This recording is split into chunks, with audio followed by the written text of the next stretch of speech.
जब भी हम लोग डीमोटिवेट हो जाते हैं, कितना भी बड़े से बड़ा नास्तिक हो, वो भगवान के चरणों में लिपट जाता है। कुछ भी हो, अगर हमारी लाइफ में बुरी घटनाएं घट रही है, तो अगर हम नास्तिक भी हैं कि हम भगवान के मंदिर नहीं जाते, भगवान में बिलीव नहीं करते या कुछ भी नहीं, तो भी हमारे मन में एक भ्रम तो ये आ जाता है, संशय तो ये आ ही जाता है कि अगर मेरी लाइफ में कुछ भी बुरा हो रहा है तो उसको संचालित करने वाला कोई ना कोई तो है। जब भी हम लोग बहुत बड़ी बड़ी विपरीत परिस्थितियों में पड़ जाते हैं, तब तो मन में आता ही है, प्रभु मेरी मदद कर, हे प्रभु मेरे लिए कुछ अच्छा कर, मैं त्रस्त हो चुका हूँ, मैं निराश हो चुका हूँ, आता ही कितना भी ना मानने वाला आता ही, क्योंकि उसको ये समझ में आने लगता है कि ये जितनी भी स्थितियां मेरे चारों ओर बन रही है वो मेरे हिसाब से नहीं बन रही, मैं इनको बनाने वाला नहीं, कोई है जो स्थितियों को बनाता है। आप जरा समझ लें, हमारे इंडियन कल्चर में, बोलता हूँ दुनिया का कोई भी कल्चर जिसमें आप पैदा हुए हो तो आप इतने भाग्यशाली नहीं हो, लेकिन अगर इंडिया में आप पैदा हुए तो बहुत भाग्यशाली। बताए क्यों? क्योंकि फॉरेन कल्चर में आपको सिर्फ सक्सेस के बारे में बात होती है। अभी मैं बोलता हूँ ना कि हमारी संस्कृति कैसी बन गई है, अभी जो सिर्फ सक्सेस के पीछे भागती है, सफलता के पीछे, हमारी ये संस्कृति है ही नहीं।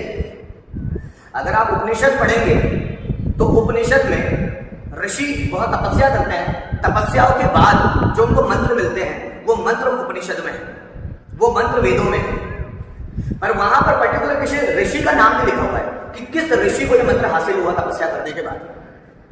उपनिषद में भी जो उपनिषद है किस ऋषि ने वो रचे हैं इसके बारे में पर्टिकुलर कोई बात नहीं। ऋषि मतलब वो कोई भी हो सकते हैं, उनको अपने नाम में कोई इंपॉर्टेंस मिल नहीं होता, क्योंकि ऋषि जो भी करते थे वो लोक हित में करते थे, परोपकार में करते थे कि ये मंत्र लोगों के काम आएगा, बस ये बातें लोगों के काम आएगी, भले हमने सीखा हो, हमने जाना हो, हमारी तपस्या से जाना हो, लेकिन ये चीजें लोगों के काम आएगी।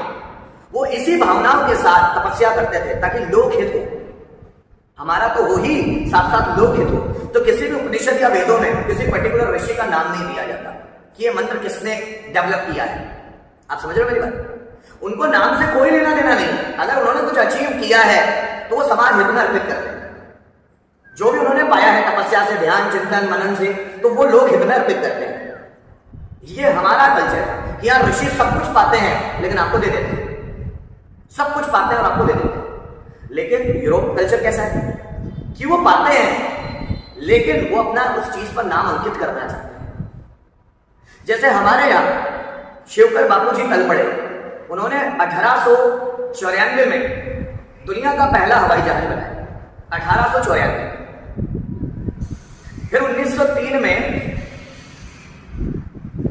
राइट ब्रदर्स ने वो हवाई जहाज बनाया, उससे बिल्कुल 9 साल बाद। लेकिन राइट ब्रदर्स ने कॉपीराइट लिया। अगर आप गूगल पे सर्च करोगे, यूट्यूब पे देखोगे कि who is the inventor of aeroplane, वहां आएगा राइट ब्रदर्स, शिवकर बापूजी तलपड़े नहीं आएगा, क्योंकि इंडिया में कभी कोई नाम पे ध्यान ही नहीं देता था, लोग तो यहां से काम करते थे। सिर्फ शिवकर बापूजी तलपड़े जो मुंबई में रहते थे, उन्होंने सबसे पहले 1894 में मुंबई के समुद्र तट के किनारे अपने हवाई जहाज को उड़ाया ऊपर, और सफलतापूर्वक उड़ाया। उनका जो छोटा सा हवाई जहाज था जिसमें एक व्यक्ति बैठ सकता था, तो वो आसानी से उड़ाया, रिमोट कंट्रोल की मदद से उड़ाया उन्होंने। लेकिन उसका जिक्र ही नहीं है इतिहास में, क्योंकि शिवकर बापूजी तलपड़े वो नेम फेम पाने के लिए नहीं कर रहे थे, और जब भी व्यक्ति के मन में नेम फेम नहीं होता वो बिंदास करता है। और इंडिया में ऐसे ही लोग हैं जो नेम फेम के चक्कर में कुछ नहीं किए।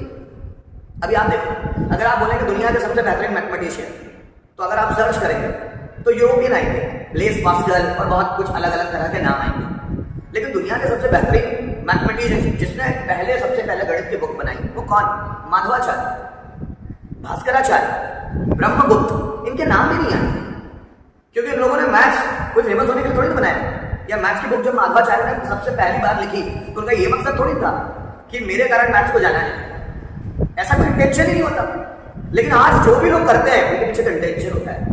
अगर वो कुछ भी कर रहे हैं तो उनको नाम चाहिए, उनको पैसा चाहिए, लालची हो गए। That is the culture of Europe, that is not concern to the Indian culture. ये इंडियन कल्चर से संबंधित नहीं है। इंडियन कल्चर में तो कोई नाम के लिए भूखा ही नहीं है भाई, पैसों के लिए भूखा ही नहीं है। आप जरा समझना, भगवत गीता भी यही बोलती कि जब आप पैसे के भूखे नहीं हो, नाम के भूखे नहीं हो, तब आपसे ऐसी ऐसी चीजें हो जाएगी कि लोगों को लगेगा इम्पॉसिबल, कैसे कर दिया यार। और जब आप पैसे और नाम के भूखे रहते हो तो आप लिमिटेड चीजें कर पाते हो। फल की चिंता में कुछ कर रहे हैं तो कर्म उतना बेहतरीन नहीं होता। तो मैक्सिमम लोग करते करते करते, जैसे जिसकी यात्रा है बहुत कुछ पाने की, तो लास्ट में थक ही जाएगा। अब जब वो थक जाएगा, सभी चीजों से त्रस्त हो जाएगा, तब वो सरेंडर कर देगा, प्रभु भले वो नास्तिक, प्रभु बहुत करके देख लिया, मुझसे नहीं होता। तो फिर वो ध्यान साधना